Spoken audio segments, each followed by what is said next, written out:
당신이 만약에 운동을 하고 있지 않다면 커리어를 길게 보고 타이틀전을 준비했을 때 좋은 퍼포먼스를 기대하기는 어렵습니다. 안녕하세요. 컴뱃 스포츠 선수들의 스트렝스 컨디셔닝 코치 훈련소장입니다. 운이 좋게도 UFC 선수, 블랙컴뱃 챔피언, 로드FC 전 챔피언, 주짓수 국가대표들이 저를 찾아와 주셔서 그들에게 트레이닝으로 도움을 드리고 있고 그 과정에서 저 또한 성장해오고 있습니다. 이 채널을 개설한 이유는 국내 탑클래스 선수들이지만 아직 운동과학적인 접근이 아닌 무전으로 내려오는 트레이닝 방식을 많이 채택하고 있는 것이 현실입니다. 그래서 이 채널을 통해서 운동과학 베이스의 여러가지 운동 정보를 알기 쉽게 전달하고자 합니다. 숙련된 운동선수든 운동 초보자든 유용한 운동 인사이트를 얻어가시면 좋겠습니다. 안녕하세요. 당신의 피지컬을 책임지는 훈련소장입니다. 오늘 알아볼 주제는 내가 하는 스포츠는 굉장히 빡세고 힘든데 굳이 가벼운 조깅 같은 운동들을 해줘야 되나? 에 대해서 알아보도록 하겠습니다. 과거에 이미 체력적으로 요구도가 아주 높은 복싱 같은 종목의 선수들이 로드워크라는 이름으로 이런 가벼운 러닝을 꾸준히 해오고 있다는 사실들을 알고 계실 겁니다.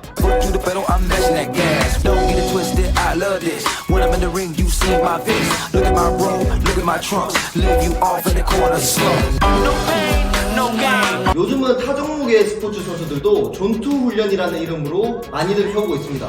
그러면 분명 이런 것들이 효과가 있어서 할 텐데 내가 하는 운동은 개빡센데 왜 이렇게 가벼운 운동들을 해야 되지? 를 오늘 알아보기 위해서 두 가지를 일단은 알아야 되는데요. 무산소 시스템과 유산소 시스템입니다. 최대한 쉽게 한번 설명해 보도록 하겠습니다. 이 둘 다 우리가 운동을 할 때 몸에서는 에너지를 필요로 하겠죠. 그럼 그 필요한 에너지를 생산해내는 데 쓰는 시스템들입니다. 이 유산소 시스템은 에너지 만들어내는 양은 많은데 에너지 만들어내는 속도가 느립니다. 그래서 저강도의 운동들, 우리가 에너지를 많이 필요로 하지 않을 때 사용되고 가벼운 달리기, 가벼운 사이클, 가볍게 걷기 등을 할 때 유산소 시스템이 지배적으로 에너지를 만들어낸다고 보시면 됩니다. 반대로 펀치, 태클, 킥을 엄청 빠르게 한다거나 아니면 빠르게 뛴다거나 이렇게 우리가 숨이 헥헥 찰 정도로 힘든 운동들을 할 때는 무산소 시스템을 주로 이용합니다. 좋아 마지막 1분 마지막 1분 포기하면 안 돼요. 안돼 벌써 들어지면 안돼.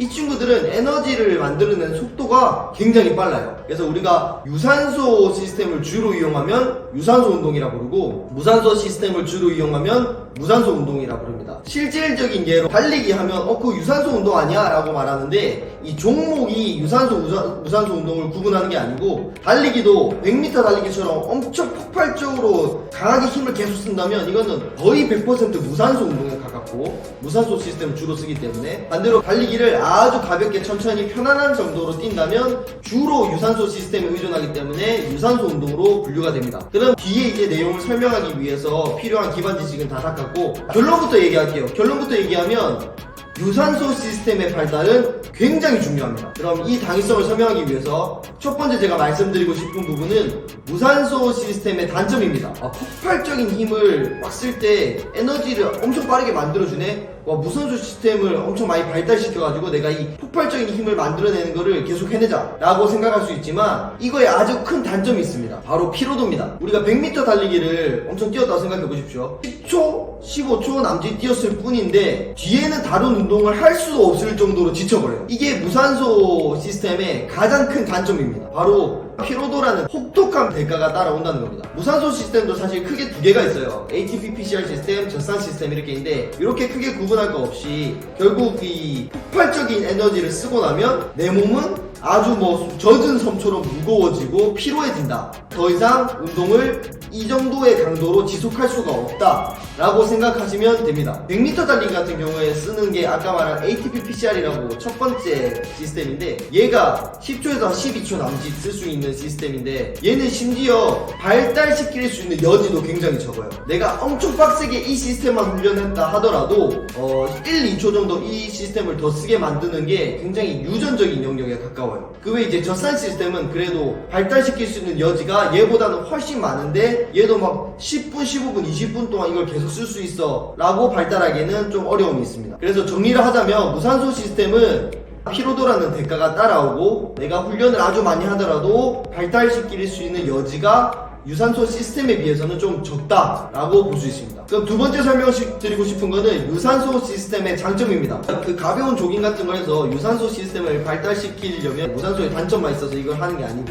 무장점이 있어야 발달을 시킬 텐데, 그래서 이 장점들을 한번 알아보도록 하겠습니다. 첫 번째 장점입니다. 아까 무산소 시스템은 피로도라는 대가를 치른다고 했습니다. 근데 이 유산소 시스템이 고맙게도 피로도를 유발하는 어떤 물질들을 처리해주는 역할을 합니다. 한마디로 우리가 무산소 시스템을 다시 쓸 수 있는 몸으로 재충전시켜주는 역할을 하는 게 유산소 시스템입니다. 풀어서 얘기하면 유산소 시스템의 발달 없이는 무산소 시스템을 다시 사용하게 되기까지에 걸리는 시간이 아주 길다는 겁니다. 두 번째 장점은요, 유산소 시스템의 발달은 무산소 시스템에 사용하는 시기를 늦춰줍니다. 아까 제가 유산소 운동, 무산소 운동을 가르는 기준은 운동 강도라고 했습니다. 달리기도 100m 달리기는 무산소, 가벼운 조깅은 유산소, 이렇게 나눠지듯이. 그래서 운동 강도가 어느 정도 이상 지속되면 무산소 시스템을 사용하게 되는데, 유산소 시스템이 계속 발달하면 이 무산소 시스템을 사용하는 시기를 늦춰줍니다. 유산소에서 무산소로 넘어간 이 지점을 무산소 역치라고 부릅니다. 이 그래프를 한번 보시겠습니다. Y축은 혈중 젖산 농도인데 피로도라고 해석하십시오. 피로도라고 해석하시면 제가 설명하는 거를 이해하시는데 편하실 겁니다. Anaerobic threshold라고 적혀있는 부분이 무산소 역치입니다. 이 심박수가 보면 155 지점을 넘어가는 순간부터 갑작스레 Y축